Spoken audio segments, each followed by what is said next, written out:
Good morning, or depending when you're watching this, good afternoon, good evening, or good night. My name's Ross, and as always told, out of Voice of Radio. So today I am delighted because on Monday I was invited to a sleepover by the Pokemon Company International to try out Pokemon Sleep, and that means I've got an official exclusive preview of the game to share with you today. And I am delighted. If anybody's wondering about the sleepover, right? We went to a hotel in, well, let's just say somewhere near London. And we went on a nature walk, which was fun. Here's me with Joe from Cerebi.net and Tom from Gaming Bible. There was meditation. Somebody fell asleep in the room. It was me. And there was a quiz. We won the quiz. Because we had Joe from Cerebi. It was honestly not fair. But we won Paldea Evolved Elite Trainer boxes, so I'm not going to complain. Am I going to show you my pulls? No, because in 9 packs I got 9 holo rares and nothing better. Never mind, ladies and gentlemen, eh? But then we got given a phone. And this, we didn't get to keep the phone, obviously. But this phone had Pokemon Sleep installed on it, and we got to have a little bit of a go. So we set it up, and then we kind of chilled out for a little bit, had a bit of fun. Then we went to sleep, and Pokemon Sleep did its thing. So basically, what we've got with Pokemon Sleep is a free-to-play game, but there are in-app purchases. We have got the figures on that. I'll show you them in a little bit. So you've got your professor, who is Professor Neroli here, who is studying Pokemon sleep habits. And essentially, you start off every week, and you get yourself a Snorlax. Here's my Snorlax. I love my Snorlax. Snorlax, second best Gen 1 Pokemon. Love getting my Snorlax. And your job is to train up Snorlax, and Snorlax will draw Pokemon to you, and everybody has a wonderful time. Now, your Snorlax has what's called Drowsy Power, which will draw Pokemon close, and essentially your Drowsy Power is calculated by your sleep score multiplied by your Snorlax strength. So the better you sleep and the stronger your Snorlax, the more drowsy power you have, and the more Pokemon will be gathered when you wake up. Now, there are 3 parts to the game, and that is, number 1, you go to sleep and it tracks your sleep. Number 2, you wake up and research your sleep. And number 3, you raise your Snorlax through the day to make it all big and strong and powerful, so that then you get more Pokemon coming to you overnight, and round we go. So in terms of tracking your sleep, what do? You set a bedtime, or you don't have to set a bedtime, but you can, and if you beat your bedtime, you get bonuses. So I set my bedtime for like 1 a.m, so I'd always beat it, because I mean like that.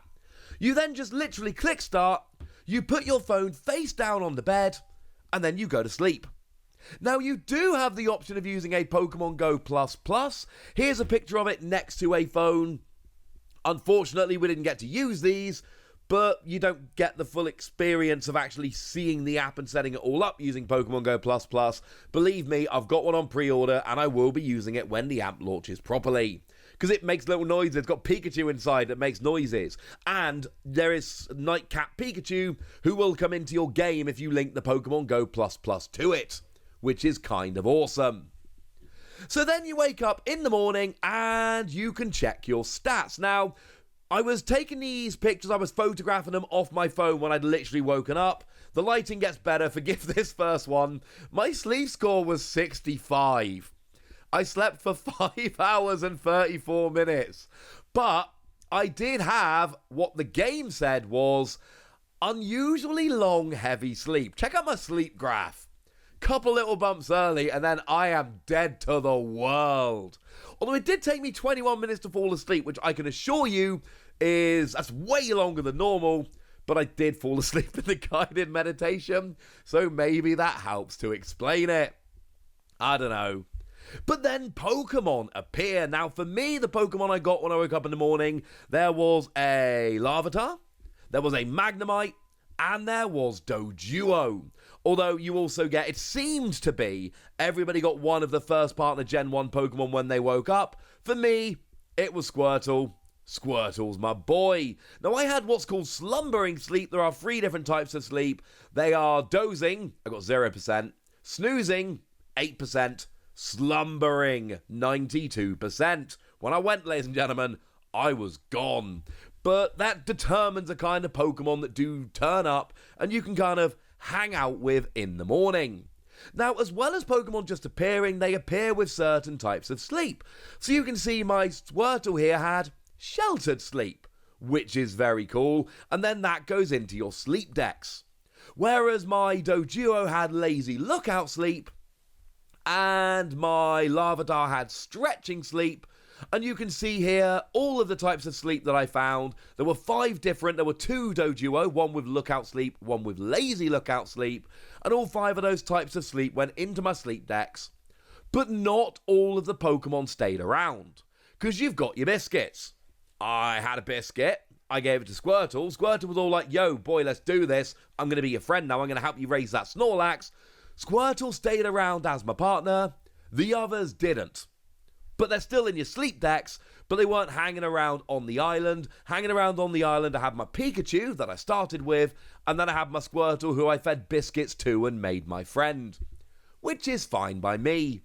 And what these Pokemon do is they gather berries, feed Snorlax, so as your Snorlax gains strength. But it's not just berries, ladies and gentlemen. You can cook for your Snorlax. Now, your Snorlax, as I showed you earlier, you have a specific Snorlax. Now, my Snorlax has 3 different kinds of berries, and it loves curries and stews. Although, if it's my Snorlax, it loves curries. Stews are okay. Nice stew is fine, but let's face it, we like curries. Me and my Snorlax, we like curries. So, you've got your berries that you gather that you can give to your Snorlax, which is lovely. But what you can do is go and cook up a nice curry and feed that to your Snorlax, and that is going to raise its power more than if you're just feeding it berries. Which is cool. Cooking. And it is quite a passive game. So if you're playing throughout the day, really, you wake up in the morning, and that's the real fun where you see which Pokemon you've got, you check your sleep, etc. Throughout the day, it's very much a case of feed your Snorlax and try and build it up, but you can only feed it at your free meal times. You can't just feed it whenever you feel like. You essentially cook for it at the relevant times to try and build it up, and that's largely the loop throughout the day, at least from what I saw. As always, if you know more than me, correct me in the comment section if I'm mistaken. But essentially, you cook every day, you help Snorlax grow, jobs are good 'un. There is also, and I didn't play around with this for obvious reasons, but you can actually join a research community, which is where you join your friends to research together. But obviously the fact that I played this for just one night, I didn't really get a chance to join and research together for fairly obvious reasons. So, the current season monetization, how does that work? Well, with it being a free to start game, obviously you've got the usual daily missions. There's a reward stamp card that comes up. You get a new item every day that you fill it in. That's pretty standard. You do also have your weekly missions that you work towards, and essentially you track these, and when you meet them, you get yourself specific items that you can obviously use to do various things like raise your Snorlax, biscuits to feed to your Pokemon, things along those lines. But then we've actually got the things that you can buy. Now, there are seemingly 2 kinds of currencies in the game. We've got the dots, which are called sleep points, and then you've got your diamonds. Now, the dots, there are actually, you earn them in the game. You can see in some of these screenshots, after one day of playing, I have 65 dots. There are also research tasks. So there's one on the screen here where I'm earning 600 bonus sleep points if I'm, researching for the first 7 days. So these can be earned in-game. The diamonds, I didn't see a way to earn them in the game. These seem to be a premium currency. Now, obviously, you can buy these. And then there are, there's basically 2 different stores. You've got things that you can spend your diamonds on, and then you've got things that you can spend your sleep points on. And then obviously that does include your standard bundles, so you can buy a bundle of stuff and you'll get more than you would if you just bought them all individually, as an example. But there is also what's called a premium sleep pass. Now this is a paid pass. Now I can only give you the prices in English, or in pounds sterling, because that's how I'm playing it. But the premium sleep pass costs £8 for 1 month, or £40 for a 6-month pass. Obviously, there's a little bit of a saving there, like £8. Basically, you get 6 months, but you pay for 5. Now, the regular pass will give you 1 sleep point for every point earned in your sleep score. I need to sleep better so I can get more points. Your premium pass, now it does let you view unlimited sleep data. Basically, you can only view a month on a regular pass, but a premium pass lets you view unlimited data. It also upgrades your daily bonus biscuit to a premium bonus biscuit, which is quite nice. And there are other benefits you can see there. There are 7 benefits to the premium pass. As always, make sure if you're thinking about buying the premium pass, have a good look, see what the benefits are, decide if it's there for you. But there is a paid premium pass and there is a paid currency, but from what I saw, there was nothing egregious. There was nothing in here that made me take a double take. Essentially, there's a bunch of items that you can earn in-game that you can also kind of speed up the process, so to speak.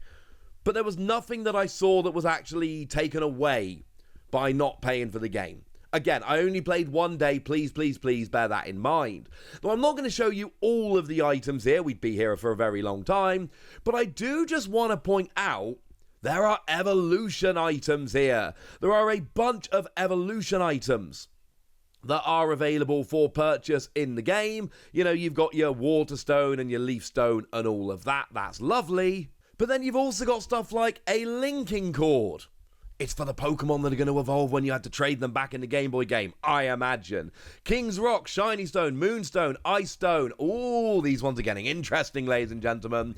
I did chat with a lovely Joe from Cerebi.net who was there at the sleepover with us, who essentially did the calculations and figured out there are 107 unique Pokemon from not all just Gen 1, but obviously not all your favourites are going to be in there. I imagine more are going to be added over time, though we were not told anything along these lines.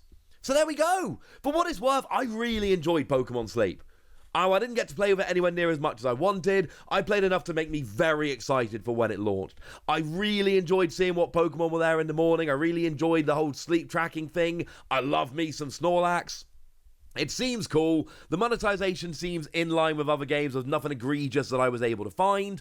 And yeah, I'm kind of in on Pokemon Sleep. Shout out to Pokemon, of course, for taking me to the sleepover. That was lovely. But I do just want to make it very clear that, yes, Pokemon took me to the sleepover, and that was very nice of them.